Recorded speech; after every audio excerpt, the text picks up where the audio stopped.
Welcome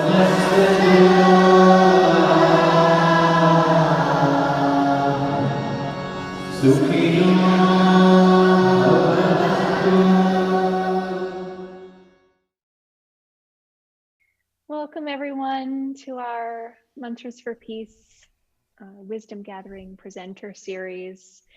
We have with us tonight dear Benjy Wertheimer. Yeah. Such an honor and a privilege to listen to your voice.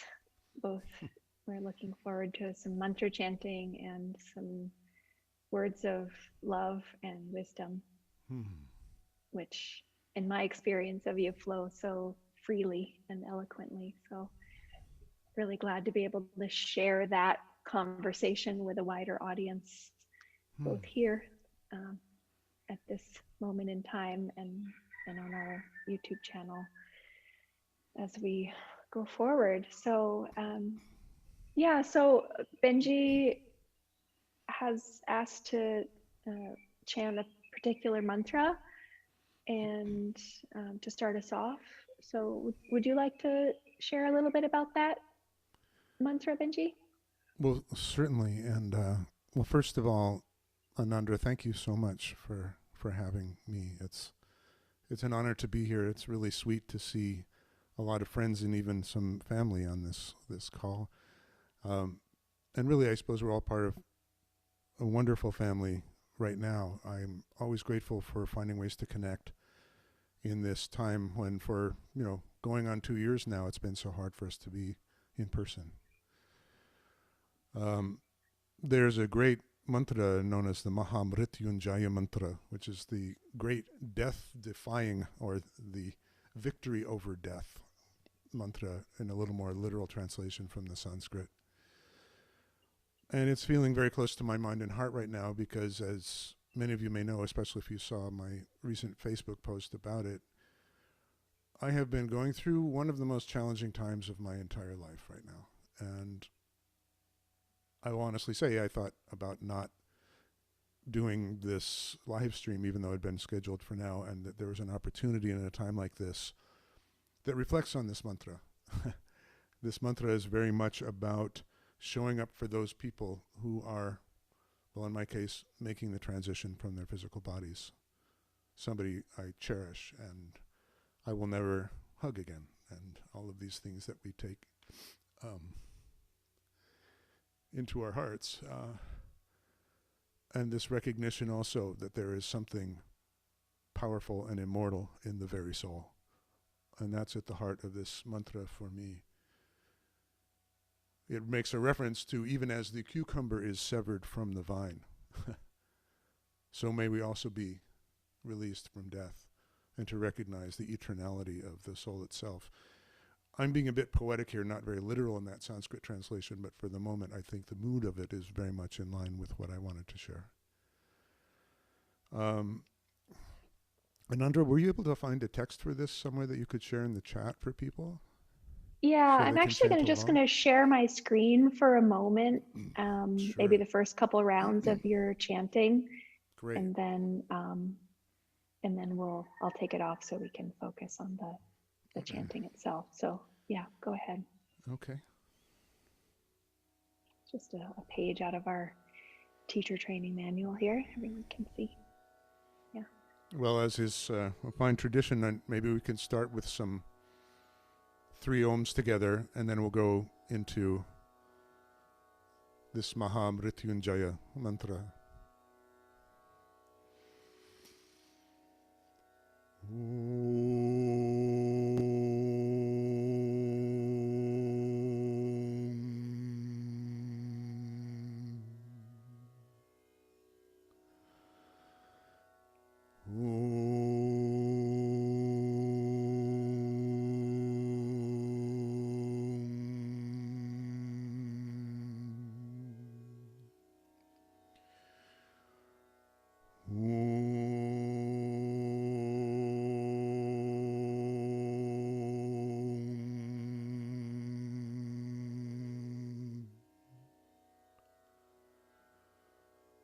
Om Triyambakam Yajamahe Sugandhim pushtivardhanam Urvarukamiva bandhanan Mrityor mukshya mamritat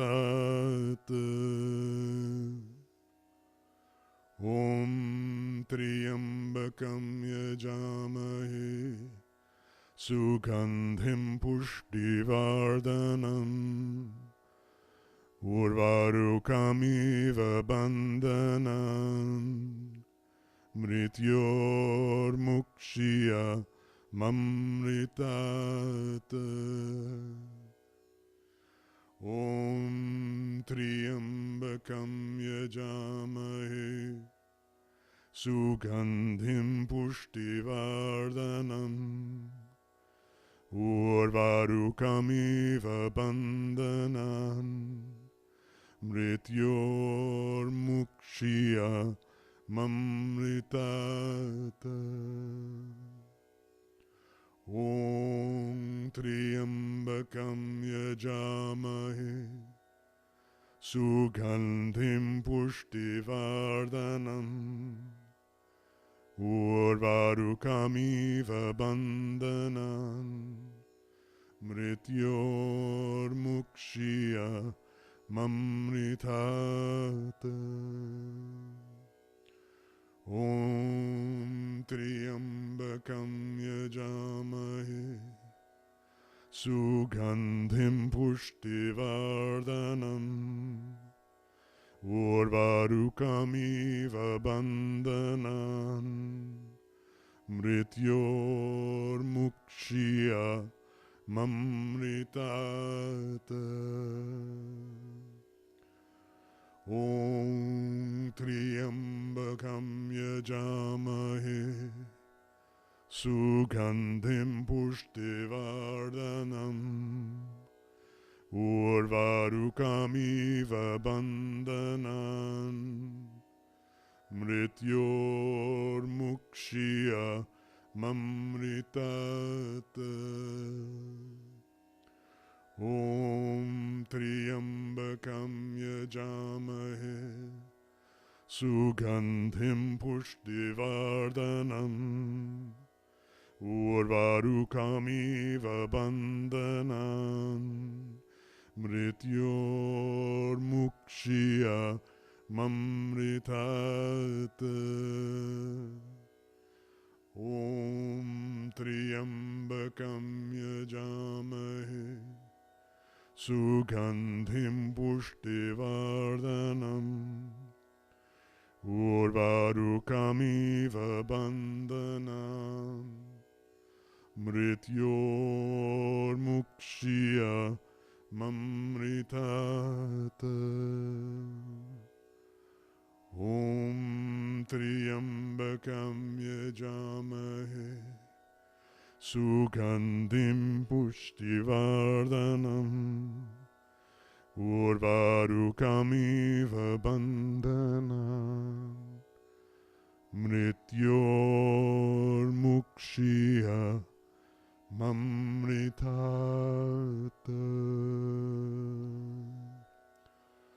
Om Shanti Shanti Shanti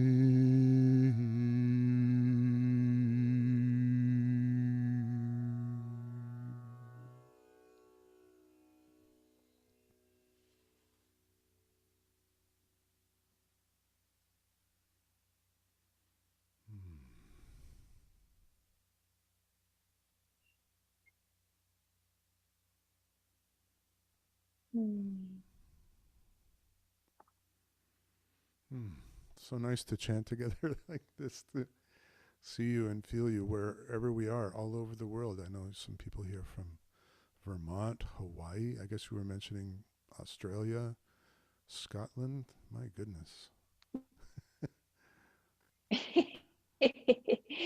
Yeah. It takes many different points all around the globe to be, you know, anchoring the peace channel and constantly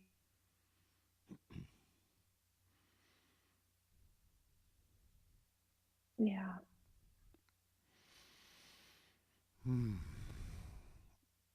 We had a lot of things, possibilities for discussion that got floated around as we were preparing for this, Benji. But I wonder if you wouldn't mind just starting with answering the question about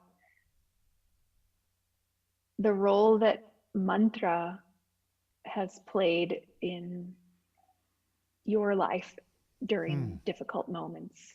Like, how do you lean on mantra? Yeah, that's either a very short or very long answer, depending on how you look at it. Because the short answer is, I doubt very much that I would have been able to navigate some of the challenges in my life, and some of them now, without mantra practice. And without, even in the broader scope, the entire world of what's understood to be, Nada Brahma, the aspect of sound as God, essentially this cosmic equation of the vibration, the sound being God, and that mantra is this beautiful heart-centered tool that allows us to connect to that, if you will, the large self from our smaller selves. And the mantra that we just chanted is absolutely primary. It's one of the quintessential mantras associated with the energy and transformational power of Lord Shiva. And there are many times I've been through losing friends, seeing people go through incredibly difficult transitions, and even just seeing, I'll be straight up, how polarized much of our community has become in the last couple of years. To sit, to meditate for a moment, to chant this mantra, and then to take it inside.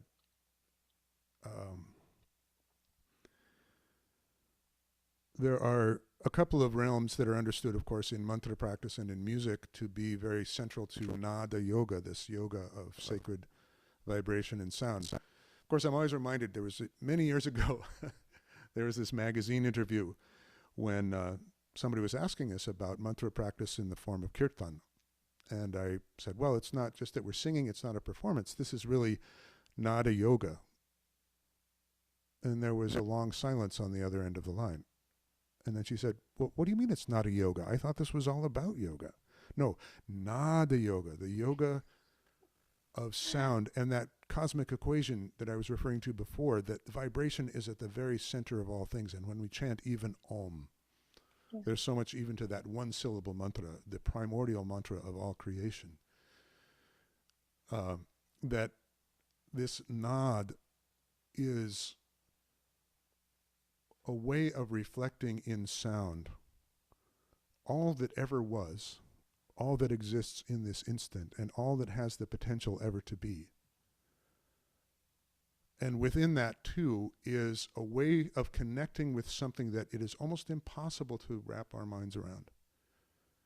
When we talk about God, God is a very convenient three-letter word that I think a lot of us bandy about all the time without really thinking about God, because among other things, to my mind, and particularly from the standpoint of mantra and the realm that it occupies, the moment you start to think of God as a thing among things, you've missed the point. It is really the very essence of all potentialities and actualizations embodied in something that transcends them all and yet is absolutely immanent, completely present in each and every one of us, in this beautiful spark inside ourselves. So mantra, one of the ways I love to deal with it is to go a little bit into the Sanskrit and look at the manas root, the word manas. It's often translated fairly simply as mind, and many, many chants that we do in the kirtan tradition, or especially the bhajans, where we're singing worshipful devotional songs, we're calling upon manas, we're talking about our mind. Focus yourself on the divine, focus yourself on the name, focus yourself on, well, when I say the name, there's a sensibility in this practice of Nada Yoga that that which is named with sound is non-different from that thing which is named. The sound is the same as it, as a way to directly connect with it. So that's the first part of the word mantra, has to do with that. And the tra, I'm kind of a word geek. It has a lot of relationships to things that we're aware of in Latin roots as well. Tra, like the word traverse or some of those things, it's a means or a tool or a crossing. It is a way to connect mind and heart. And man, I don't know about you guys, but that's one of the hardest things in the world to do sometimes. But mantra gives us a pathway that is extremely clear and rooted in the beauty of what can happen when we open our mouths to sing. It also has a very powerful role in an interior dimension. I've been engaged in a mantra practice now for 11 years, a mantra-based meditation practice, that we take a seed mantra. And one of the characteristics of these seed mantras is that they do not have any particular meaning ascribed to them per se. It's not something like you look up in the dictionary, they're often, bija mantra. But what they contain within them, this beautiful metaphor that comes out, is that within the tiny seed of the banyan tree exists the totality of what the banyan tree can become. I don't know how many of you have ever seen that. You have some over there in Hawaii, right, Anandra? Some banyan trees. I know I've seen some on the Big Island. Many. Yeah. And within that tiny seed is the essence of something completely transcendent. Within Nada Yoga, Ravi Shankar talked about this very beautifully years before he died. There's the realm of what's called ahatanada, which is best translated as the struck sound. It's the kind of thing we think of, if you set a string in motion or you get a column of air moving in your vocal cords or in a flute or a reed instrument, and you hear that manifested in this physical dimension that we're sharing. But simultaneous with that, prior to that, is the anahatanad, the unstruck sound. And these bija mantras often are taken just inside. You might hear it, for example, in an initiation into a meditation practice, but after that time you don't voice it, but it goes into this interior dimension that takes us to a place, and this is where mantra is so beautiful in so many ways. It takes us so far deep inside of ourselves, into this tiniest kernel of ourselves, that the entire universe is suddenly apparent. It's this wonderful paradox of how these things that seem so small within us, these tiny seeds, contain an infinitude within them. So that's, I hope, a part of an answer, maybe a longer answer than you bargained for. I was going to say, was that the long answer or the short answer? That's the long answer. I probably have a longer one, but I want to be respectful of people's time. That was wonderful.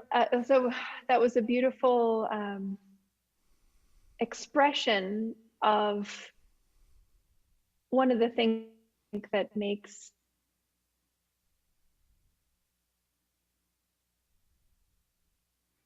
like a feeling of such kindred spirit with you, Benjy, is that the way that you just spoke about that you have what for our session tonight, which is music's trend magic, and then semicolon cultivating compassion.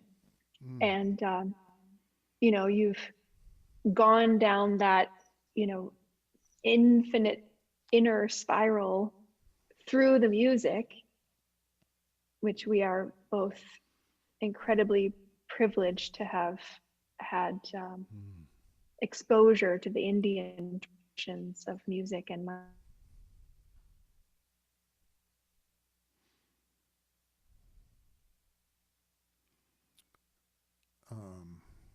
traditions of sound. We have both gone down that road, the infinite road, at least a little bit, enough to know what we don't know, maybe. And yet somehow you still manage to really keep one foot firmly planted in rationality. I do my best. Or mm, you're I don't know the right way to say it, but like, you know, you come, I think you come from a family of scientists. I So do. Well, I think this might be. yeah, so I wonder if you, I wonder if you, maybe that is an invitation for you to spin that yarn into some of the things that you wanted to share about what's alive for you right now, you know, Yeah, making well, that thank you. bridge. Yeah. And I will start with an absolutely extraordinary scientist who was my aunt, Lisa Wallach. She was a research professor at Duke University, um, and had just turned 93 on October 21st. And yeah, she was very much a scientist, and one of the people who gave voice to something that many of us in this community may not be that familiar with, other than as a term, which is often called secular humanism. What is it that motivates us to act in decent ways to each other? What kinds of things are built into our DNA that might move us forward to act in ways that are supportive of, respectful of, loving to, and ethical towards each other? And a lot of her published work was around that.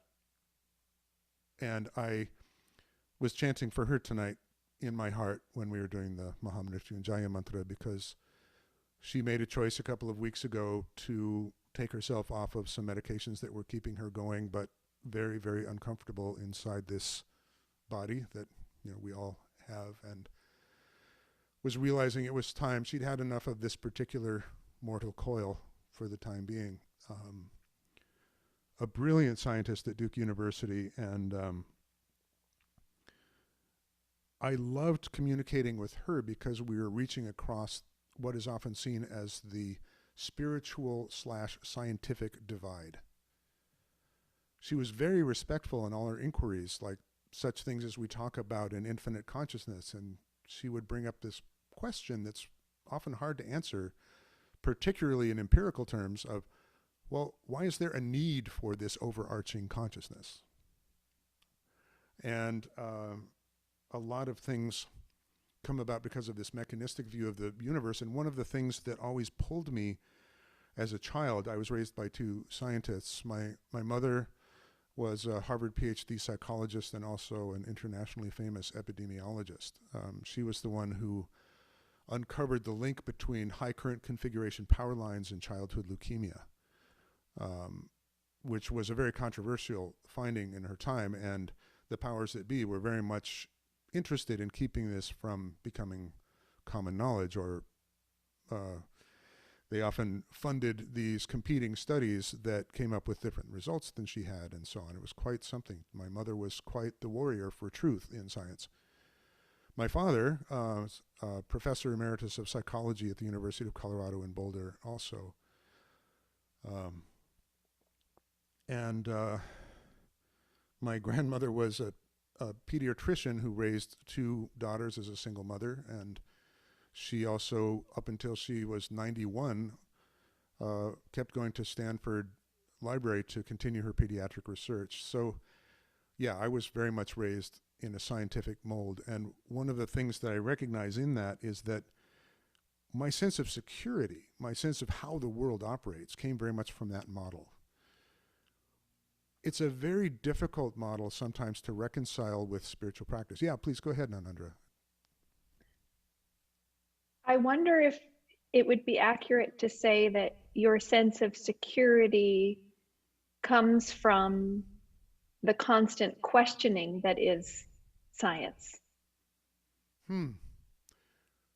Well, yes, and one of the things that my mother modeled so beautifully. And looking for a sense of security, like looking for a sense of finality and absoluteness. Well, yeah, But I in have. science, the more you know you don't know. And that's your security.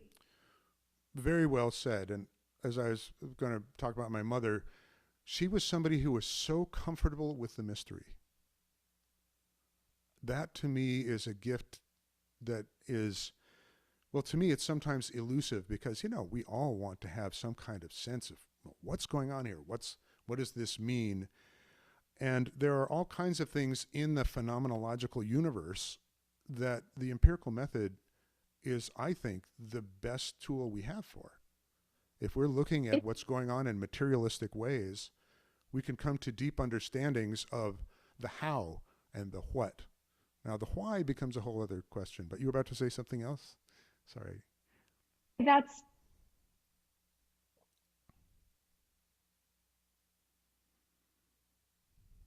just not in the sense, and not in the spiritual sense. If you're constantly in awe of the mystery. Yes. Yes. Well, one of the things that comes up that I believe is at the center of a lot of the divisiveness that we're seeing, the polarization, is that I will look at myself and, when we find ourselves in crisis or in what feels like deep uncertainty, I think most of us fall back into what might have been a comfort zone from an earlier chapter in our lives. And, I recognize for me as the son of two very disciplined scientists, I'm really inclined to reach for the most rigorous possible experimental and empirical methods to grapple with something like a novel and very poorly understood pathogen like COVID.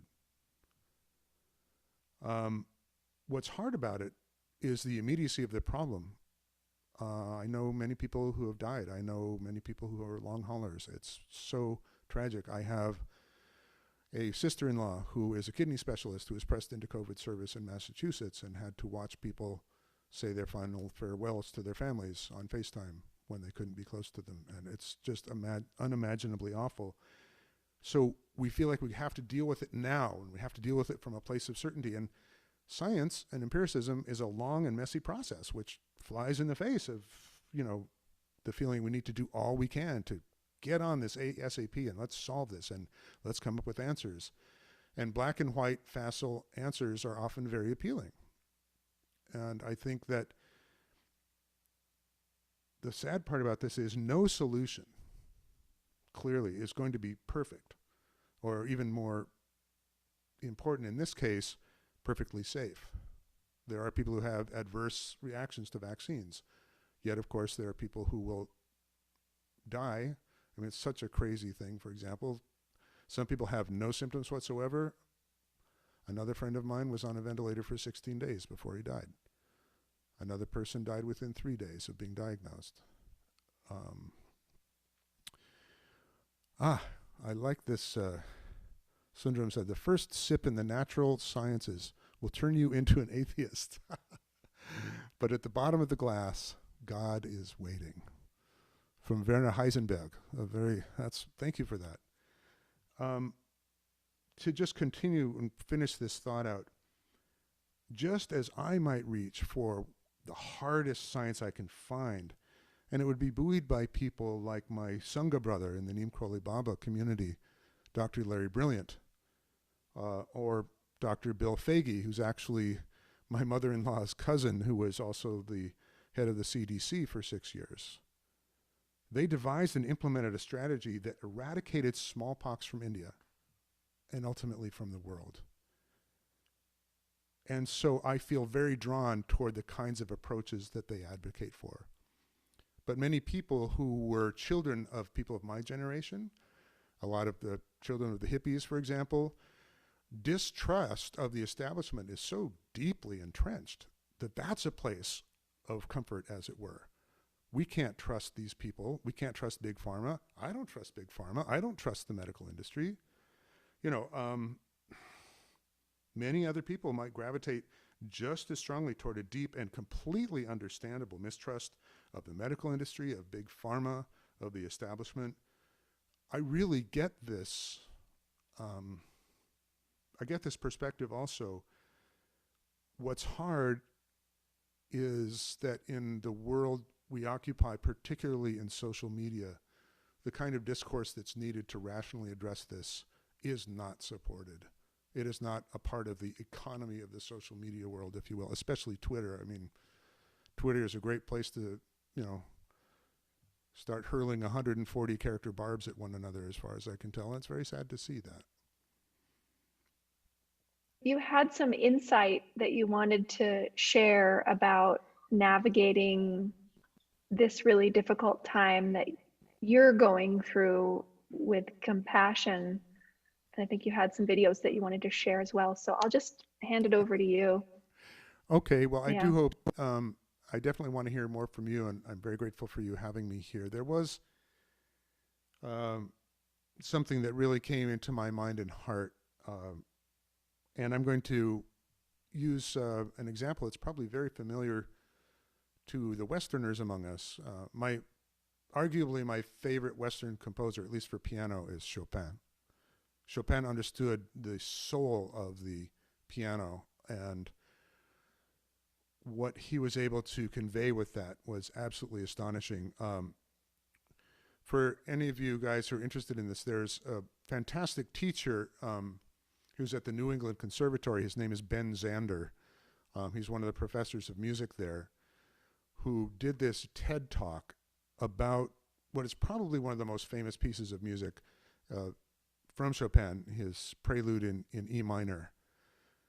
And his description of it in that TED Talk is absolutely, his name is Ben Zander. You might want to check this out later. It's such a powerful thing, because when people are asked, maybe 1 or 2% of people in our country say they're fans of classical music. And yet there's this exquisite art form, and so many people were there. Ben Zander described this piece as a perfect expression of grief that was contained in a journey from B down to E. For me, grief, sorrow, sadness, loss, when we can transform those things into music, we give an upliftment to other people who are going through the same experience. And there's nothing as sweet to me as music that makes me cry, and especially if I'm going through a hard time. It is one of the greatest gifts in life. And as it turns out, Chopin had requested that this prelude be played at his own funeral. Of course, I wouldn't have wanted to be the pianist who had to render it for him. That would be a very big set of shoes to fill. But in my own case, more recently, there's this ancient art of Indian raga that has roots going back, depending on who you believe and what text you look at. Raga first appears in a text in the Natya Shastra, which is dated at about 200 BCE, thereabouts, as a concept. And it means that which colors the mind and heart. It takes the essence of an experience, a phenomenon, a deity, and puts it into music, into sound. Back in the 1920s, which was a very difficult period in India as they were starting to move away from being under the British rule, this new raga came into being called Madhuvanti. And Madhuvanti, one of the translations concepts behind it, is having the essence of honey, even though there's so much pathos in this raga, the karuna rasa. Karuna is this wonderful Sanskrit word. Like, if some of you have Sanskrit dictionaries and you see 2 or 3 syllable words, you often find that it will have 2 or 3 pages of definitions. It's quite something. It's so contextual. But karuna kind of maps to the Greek sense of pathos, of this really deep and powerful tragic experience and loss and just what happens. And it's the kind of thing when we talk about compassion, looking at the roots of that, the feeling with somebody who is in that place. In that compassion, you're able to support them. And in the music, you find a way to feel with that experience. Madhuvanti is very much like that for me. So what I think I'll do is share something I recorded a little while ago that's in Rag Madhuvanti that very much mirrors what I'm feeling now. There's a sweetness to what's happening, a sweetness to the memories, for example, of my Aunt Lisa, who just passed, coupled with grief, deep grief and loss. But there are great teachers that remind us that grief is a perfect reflection of the love we held for that which we lost, or who we lost. And so I'm going to try to see how my Zoom chops are here and try to share a screen with you. This would be Raga Madhuvanti.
Well, I hope that came through for everyone. Thank you so much, Benjy. Oh, you're so welcome. Yeah. It feels like such a privilege to be able to share something like this that comes straight out of the heart, and that I have a way, in these times where my own personal choice has been not to engage in public events until I feel that I could be certain that in so doing, I would not be putting anyone in harm's way. So this is one way that I can, and I'm grateful to you, Anandra, for having me so that I might be able to do it in this way.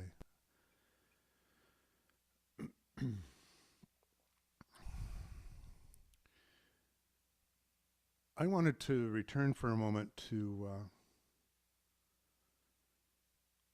the kind of compassion that I think is going to be more and more necessary as we have been facing the kind of division and polarization that feels central politically, that's been going on within the healing community, within the yoga community. I think many of us have had our own experiences of feeling that we have become disconnected from people we deeply love because we have a different vantage point on what we see happening in the world. And when it is something that is as powerful as COVID, something that feels right at the very base of, to go back to psychology for a moment, Maslow's hierarchy of needs, something that feels like it's about our very survival. It's very difficult sometimes for us to connect in these places that are higher, in these transcendental places that Maslow refers to. These peak experiences that, among other things, are a large part of what I think many of us are drawn to yogic practice for, because we get into these places through these practices that are truly transcendent, that are peak experiences, among other things, of our own true nature. And I think one of the most powerful readings I came across lately, it has to do, well, some people call it by a lot of different names. The sort of fancy term is epistemic arrogance. This idea that we know more than we do, and its contrary thing, which is what I will call intellectual humility. And this is the kind of thing that I find is running rampant in the discussion, if we want to call it that, that is occurring especially in social media. And social media has taken an outsized role, of course, in the last couple of years, when we are so compromised in our ability to engage in real-time face-to-face conversation. And I find it really quite heartbreaking. I was, of course, talking about the biases we might have based upon our upbringing and our prior experience. But one of the things that happens, and something that's facilitated by the internet, is that if you have a strongly held point of view, you poke around the internet for a while, you will find something to substantiate that in this thing we call confirmation bias, where, I could say the earth is flat. I mean, this is kind of a common one that people make fun of all the time. But if you want to look around to flat earth, you will see unbelievable numbers of supposed substantiations of that theory.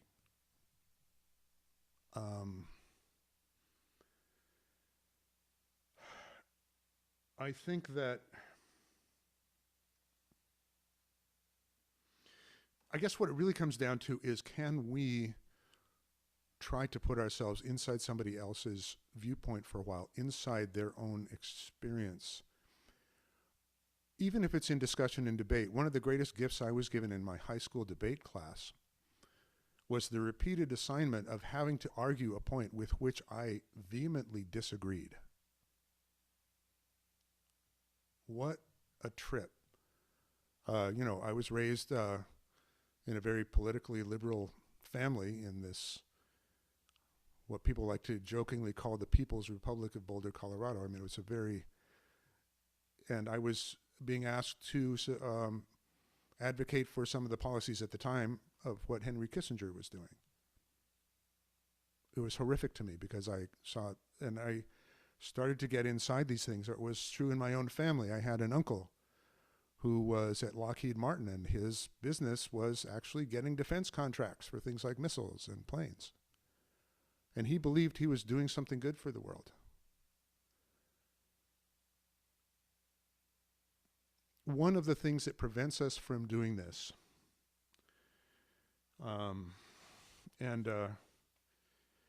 it's a funny term that comes from psychology also, and it's a big mouthful, but I'm going to put it out there. It's called motive attribution asymmetry. I'll say that again. Motive attribution asymmetry. And what it means is, even though it's a fancy thing, is that we understand our motivations for holding the positions that we do, or for doing what we do, or trying to take a political action, or a whole raft of things. Yet we tend to recognize within ourselves what feel like very good motives for doing this, very noble, very powerful, very much for something greater than ourselves perhaps. Yet if we see what other people are doing that is contrary to that, we will tend to infer some kind of nefarious intent, or their motives are bad, their motives are evil. There are many people whom I love deeply with whom I adamantly disagree about what I see happening in the world. And I have to admit there are times where I've had to take a stance of loving disengagement, because I think that we have certain positions that we're holding that if we discuss them, we're just going to be going down rabbit holes of intense disagreement. But if we can even take a moment to look at what is motivating somebody with whom we really disagree, and try to understand that vantage point, to seek first to understand, then to be understood. If we can reflect that understanding, if we can be in this active listening mode, for example, where we ask the person, where are you at? What's going on for you? And then try to repeat that back to them in such a way that they're satisfied with the way that you said it, then you're indicating this desire for connection and true compassion, in the sense of feeling as they do, trying to understand, wow, I want this for my children, I want this for my business, I want this for the good of the world, I want this for the good of the country. And it takes us out of that place of motive attribution asymmetry. So that, I think, is a very good and powerful starting point. And to do that, and then to maybe make headway if you feel somebody needs to understand something that you think is destructive. I always hope as a person that if I'm doing something that is really out of alignment, those people that love me will bust my chops. I really hope they will. And fortunately, they have sometimes, I am so far from perfect that it's laughable. But one of the great things about that is those people who love me can take those times and say, hey, look at what you're doing here. And I know they're coming from a place of love.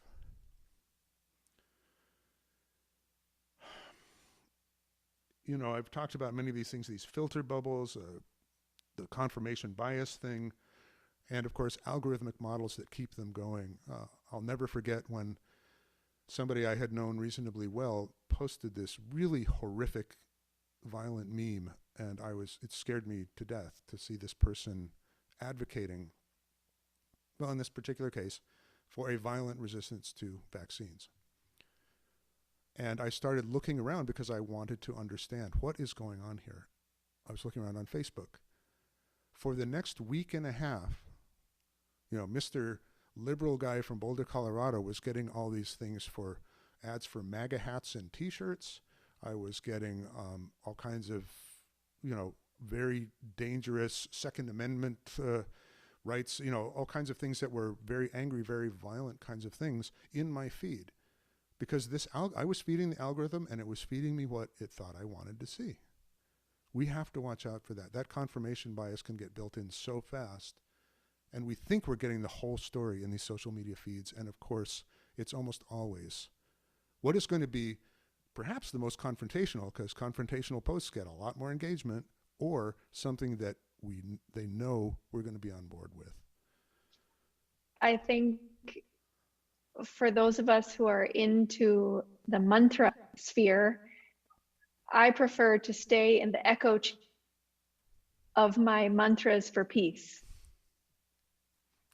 If I'm gonna be in an echo chamber, I want it to sound like Okaha Samas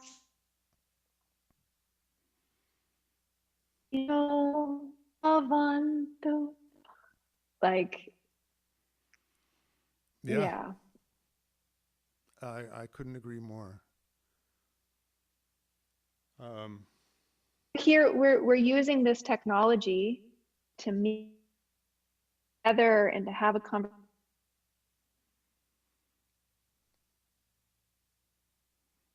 opening up incredible new potentials for connection. You know, one of the things that's working for me with staying connected to those that I disagree with is the simple, mundane, everyday kinds of things. Like, how's your knee feeling today? I know it's been troubling you. Um, Here's some cookies I made. oh. Hey, it's hard to turn down cookies So from anyone. Yeah. it's hard to turn down. I mean, you'd be a fool to turn down my cookies. But I think there is a cultic nature to our filter bubbles that tends to isolate us in the echo chamber of our own beliefs. And as you mentioned, that's exacerbated by the algorithms. Yes. The thing I know about leaving a cult is that the ordinary, everyday human interactions reintroduce normal into a zone of intense cognitive dissonance. Wonderfully said. Yes. Yeah, it's so great when you can connect in those loving, tangible ways. Um,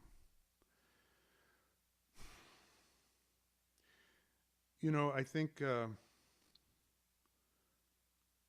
in addition to this, I mean, one of the things that sadly is missing is that the kind of nuanced, non-judgmental, reasoned discourse that might breach this thing I was calling our epistemic arrogance and inspire intellectual humility, like I really don't know everything I think I know, that is not rewarded in the economy of social media. So we find other ways to reach out to each other and, hey, okay, I disagree with you and you're a Republican and I'm a Democrat, but what do you think of those cookies I made?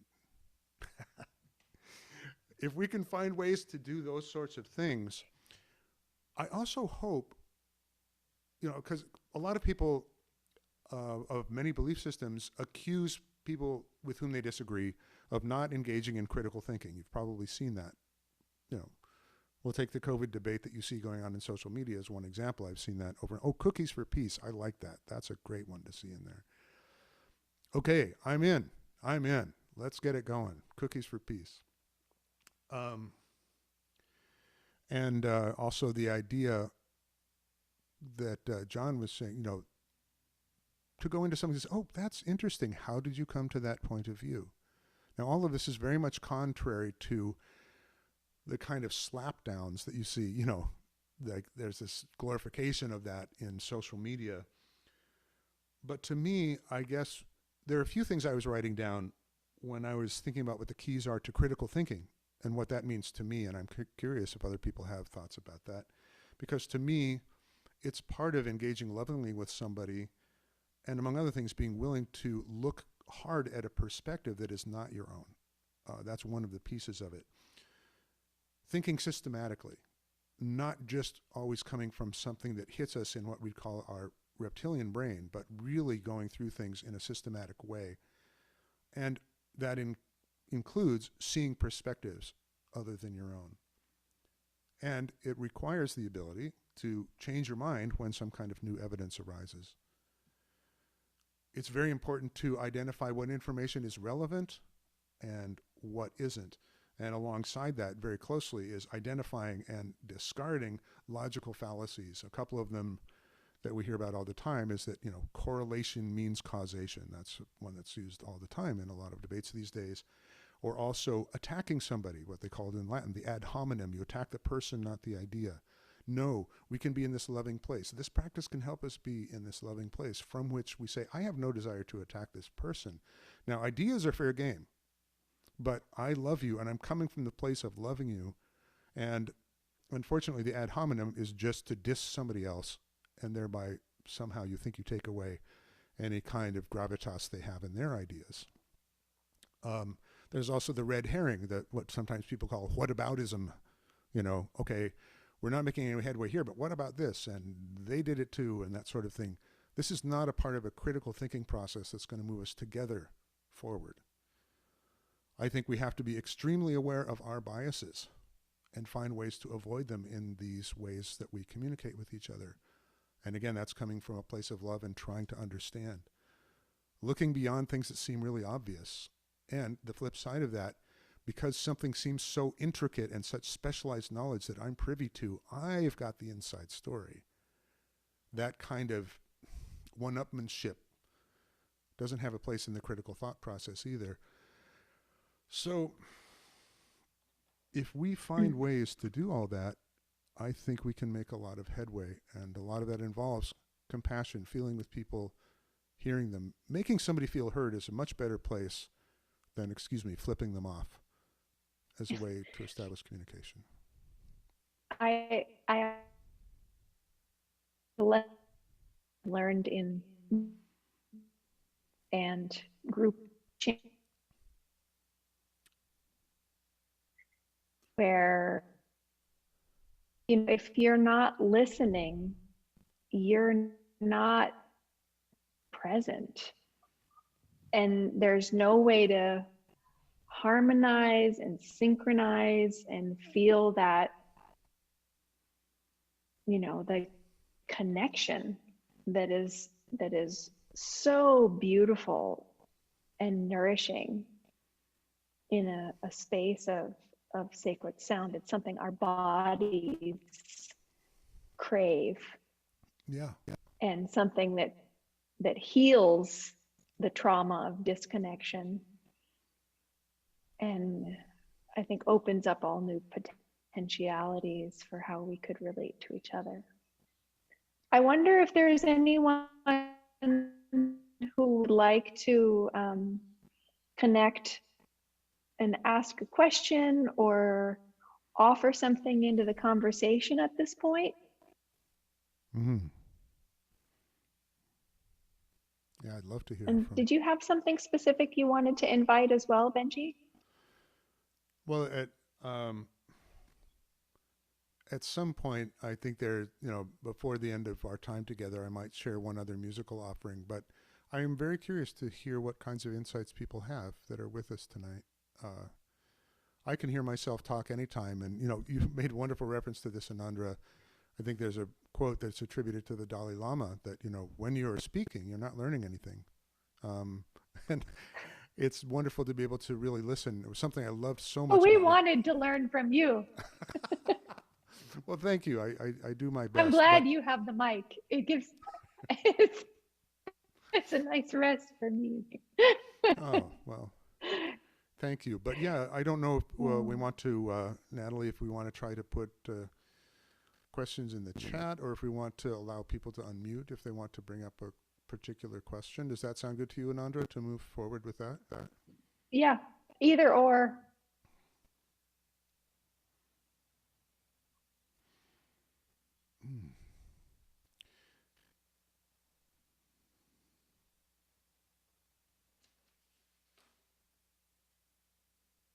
Had a lovely suggestion that he put in the chat box. Are you there, Niranjanaya?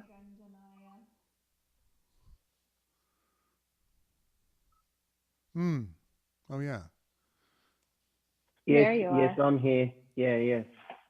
So I was just trying to think of a really good question, but it's still formulating.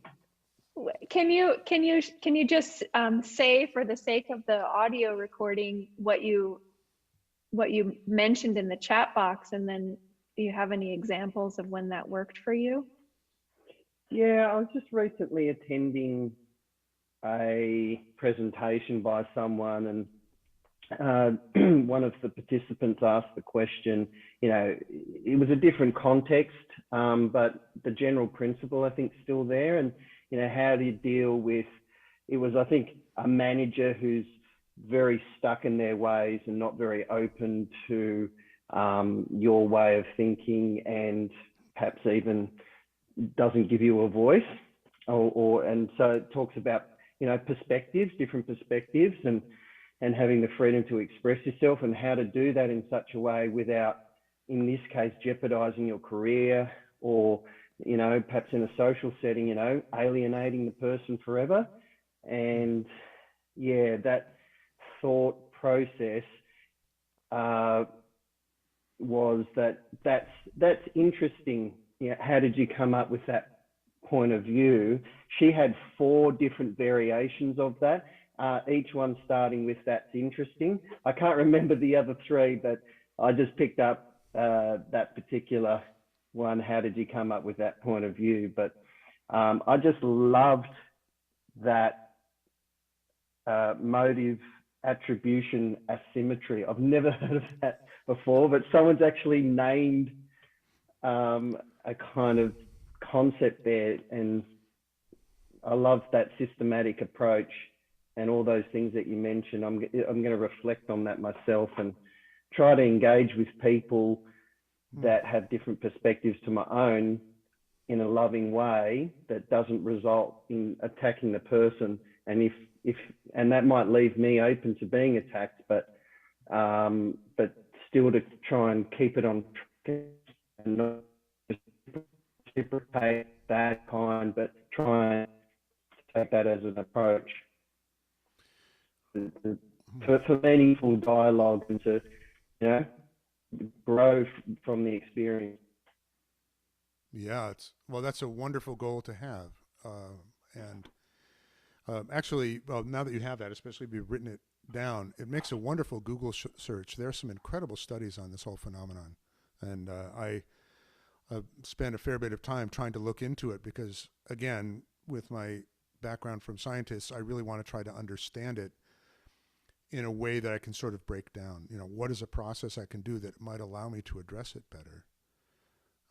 So I think that this thing that you said even earlier in the chat, that's interesting. How did you come to that point of view? Showing you're interested in the inquiry is a really wonderful first step, even with people with whom you radically disagree. And I'll have to be honest, in the microcosm of my own family, I have a range of political and spiritual beliefs that is mind-numbingly diverse and often very difficult, for somebody like me to have brothers and brothers-in-law who voted for Trump, for people who have, and here's the thing is, I know both of them. They have such good hearts. My gosh, they are such beautiful, loving men. So how is it that I can reach out to them and say, fortunately, when it's family, sometimes it's a little bit easier. You have that blood relationship that you leverage somehow and says, hey, I really love you. And there were times, there's a friend of mine, actually one of my mentors, who's this engineer, brilliant audio engineer. And he actually makes his living writing plugins for Adobe, but for fun, what he does is for the last 50 years, he's one of the top classical engineers probably on the planet. He's just an amazing man. He is a gay, very conservative, socially conservative, primarily Republican, or fiscally conservative, not socially conservative. I think it would be a little too much cognitive dissonance for him to be deeply socially conservative and be a gay man, but who knows? I'm sure that all goes around. But we have incredibly respectful discourse, and he's a very smart man, and I love to plumb his mind. He's shown me some of the white papers he's written that have to do with why, for example, some people think that socialism is such an awful thing. And I understand what he means by that, so then I can come back and say, oh, so that's where you came to it. You see, my understanding of especially democratic socialism is a little bit different, and then try to lay out some of the groundwork for that. And a dialogue is established. We might not ever agree, but we respect each other. We care about each other. I love this man. And he's been a great mentor to me as an engineer. Unbelievable. He's taught me so much about audio engineering. So kind of like you were saying earlier, Anandra, too, you find those arenas where we can connect and go from there, even if it's just you like the same kind of cookies. But, you know, you have this chance to do that. The word interesting, because this was what you put out there, is fascinating to me because it's often used as a bypass. It's kind of a joke. You know, my wife is from Minnesota, and there are many different kinds of things in life to which you might respond in various ways. And of course, oh, that's nice, that's good. But then, oh, that's interesting. That means, yeah, it's kind of weird, like a little bit weird. And then if you get to the point in Minnesota, oh, that's different, you know, we've got a problem. Right. So I think interesting, I mean, to me, interesting, if said with a curious tone, like a true tone of. Well, and yes, Interesting. It's all about how you. Interesting. How'd you come up with that? You know, versus that's really interesting. You know, one other thing that I think is critical and the hardest perhaps of all. I don't know if you are familiar with the author Brene Brown. She writes a lot about some really powerful things, and I've been plumbing the depths of some of her writing lately and really appreciating it because I'm a self-described perfectionist, for example, but that can be something that just paralyzes you and really comes out of a shame place or feeling like nothing is ever really good enough. And it is not to be taken as the same thing of always wanting to give it your best. That's an entirely different thing than perfectionism. Another thing that she speaks of so beautifully is vulnerability. And most of us, if you look in the thesaurus, you see the word vulnerable, and often the first word, depending on the thesaurus, that comes up is weak. But actually, vulnerability is our greatest strength. And being willing to drop a mask or a position long enough with somebody to show, hey, I am really right here. Let me see if I can find this. Oh yeah, Brene Brown, what she said is, vulnerability is the core, the center, the heart of meaningful human experiences and interactions. If I can open my heart to you this way, there's an invitation there. It can be very scary. Of course it is. We often go into things with so much armor, and a lot of us think that we just wrestle hard enough, we can wrestle everything in life into place, but no, to open up to our truest self and to let the person know that we're doing that and to invite them to do the same. There's the invitation. That, I think, is really critical. And to me, it relates right back to this place of the Nada Yoga. They once did a study, not something like a decade and a half ago, probably you've heard of it, where they found that many people feared public speaking more than death. When they were asked, oh my gosh, singing is also very, very vulnerable because you don't even have an instrument between you and the people who are listening to you, and you probably assume are judging your every note. You are the. Pardon me? I said, you are the instrument. Yes, exactly. You are the instrument. And so any kind of judgment around that feels like it's a direct judgment of you.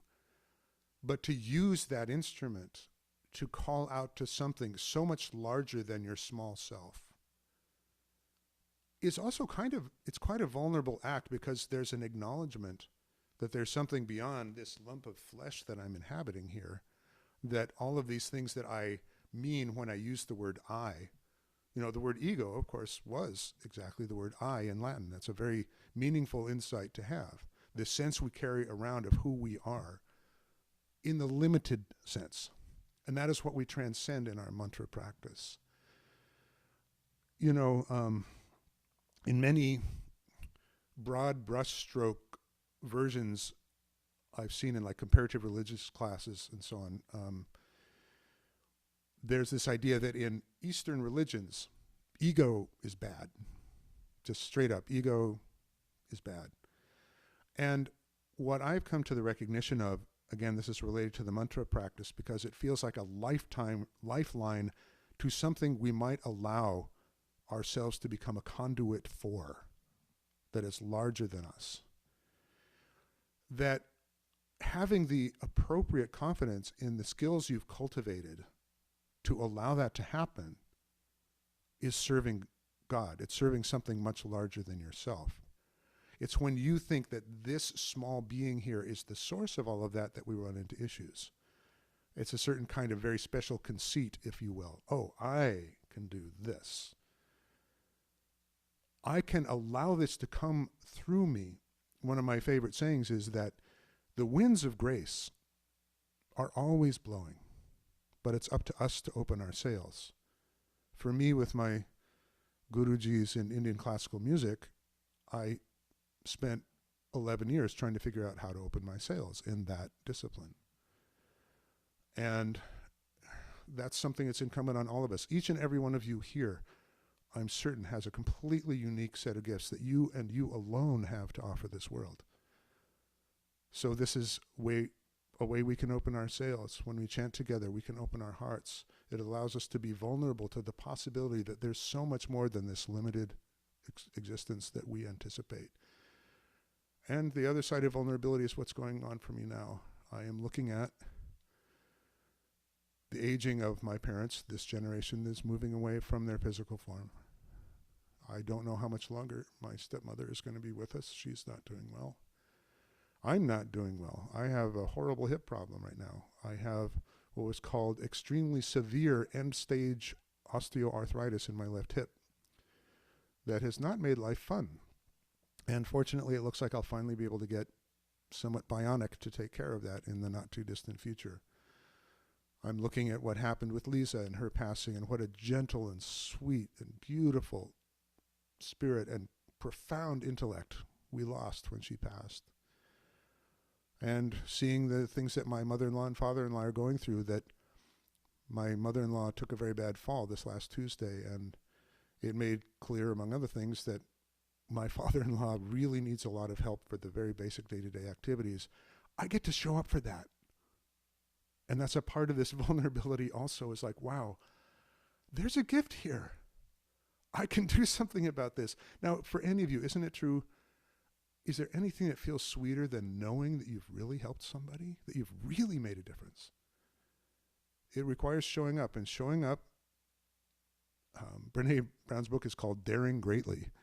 She says, and that came from a Theodore Roosevelt speech where he was just saying, we don't need to pay any attention to these critics. What matters is the person who goes out there and dares greatly and does whatever has to be done without concern of how it's going to be judged by anyone. And you show up and you dare greatly and you do it. That takes the most profound vulnerability you can imagine. Sometimes it's sweet and simple. Hey, I can help my father-in-law get his dinner. Wow. Isn't it cool that there's such a simple and easy way that I might be of loving service to someone? So that feels like a really wonderful note to complete. It's our our home is love in service. And so grateful.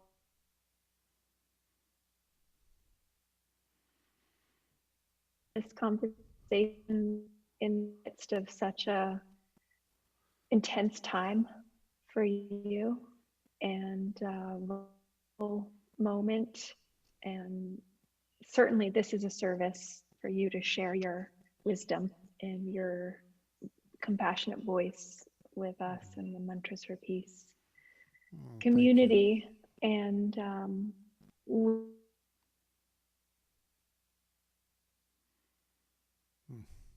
I hope. And yeah, thank you everyone for us. Well, thank you It's all. an honor and a privilege every time to share these spaces. Yeah. It really is. Thank you. And I don't know if you'd like to close with a little bit of music. Would that be okay? Yes. Okay. Well, also, thank you all. And oh my gosh. Okay. Ruthie Ellis, my niece, she just wrote the sweetest message. I love you so much. Will you read it out loud? Okay. Yes. It's beautiful. Being humble and responding out of love and care, and maybe not through text. I think it has become so important to hear the tone of the words being spoken. All beings respond to love. Thank you, Uncle Benjy, for this message tonight, for your voice that brings such healing peace and your wisdom in how to open our hearts toward connection. Love you so much. And I love you beyond words, Ruthie. I am so blessed to have you as my niece. I really am. And you guys got to check out her Chai Wallas of Maine. Her chai rocks. It's so good. And she is just an incredible being. If it has Uncle Benjy's endorsement, I'm sure it must be out of this world. Oh, it does. A very enthusiastic Uncle Benjy endorsement. So adorable. what I might do is I might put in the text of what the next piece of music is. And I'll just put that into the chat here. This is a really, really beautiful mantra. And I will also put the translation as my next. Let me just put this to everyone. Oh, no, come on, to everyone. There we go. Your Zoom chops are impressive. You're doing good. Okay, so let's see if this. Oh, it didn't like. Oh, it's probably because I'm using text with diacritical marks. Okay.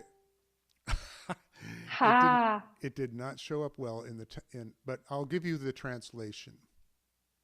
And this is a rough translation. It was one I made before I had my poetic license revoked. Let's see, that would be. Okay, let's try this. Now I think you can apply for renewal. I hope so. Did anybody see it show up in the chat? I'm not seeing. Your reference to the Kauai roosters as poultry in motion, I think, it brings you back on track with being eligible for a poetic license. Okay, thank you. Well, what I'll do is at least a comedy one, anyway. What mantra are you going to share with us? So this is one that comes out of the Kashmir Shaivite tradition. The timing of this would probably be late 1300s as far as we're able to date it, in common era. The Sanskrit is aham devo nachanyosmi brahmaivaham na shoka bhak sachidananda rupoham nitya mukta svabhavavan. And the English translation of this, I am the divine. I am nothing else. I am not just a receptacle for suffering, pain, adversity, for I am the highest alone. I am made of being, consciousness, and bliss. My truest home is my highest self, who is forever free. I made this video at the height of the early pandemic with 3 musicians I adore. 2 of them are Grammy winners, actually. Steve Gorn, who's playing the clarinet and the bamboo flute, and Nancy Rumble, who's playing the oboe, and this incredible cellist, who I hope you have a chance to listen to in other contexts. Her name is Jamie Sieber. And we each recorded ourselves playing our parts in our own studios because we could not be together. And we were all just feeling so sad because we didn't have the ability to share real-time music. But I put down some tracks. I had all this video from everybody. I stitched it all together. And what came out of it was this chant, Aham Devo Some of it you also hear Shivo hum. Shivo hum is again a very quintessential Shiva mantra. I am pure consciousness. I am Shiva. And it does appear as part of a lot of longer mantras. But I hope you'll enjoy it, and I guess that might be the way that I'll sign off for the evening, is to leave you with that video. Does that sound good? Yeah, that sounds perfect. So we'll sign off with the end of the video and let the silence echo unimpeded by words at the end. Well, thank you all so much for joining us tonight. It touches me so deeply to be with you. And thank you so much, Anandra, for having me. And I hope that one way or another, in the digital domains or elsewhere, our paths cross again very, very soon. Sending each of you so much love. And thank you for your presence here tonight. It just means so much to me. Thank you.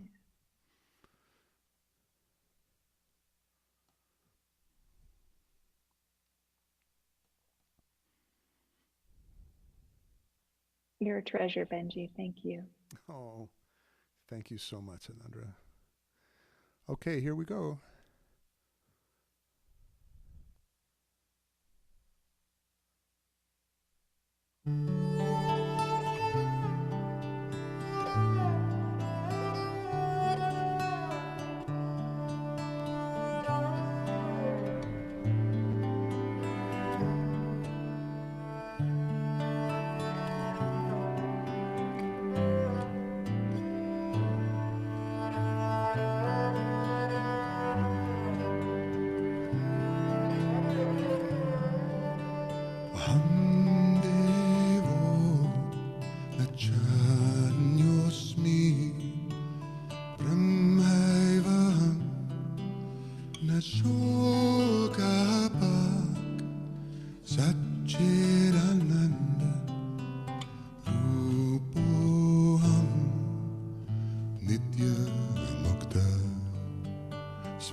Shine.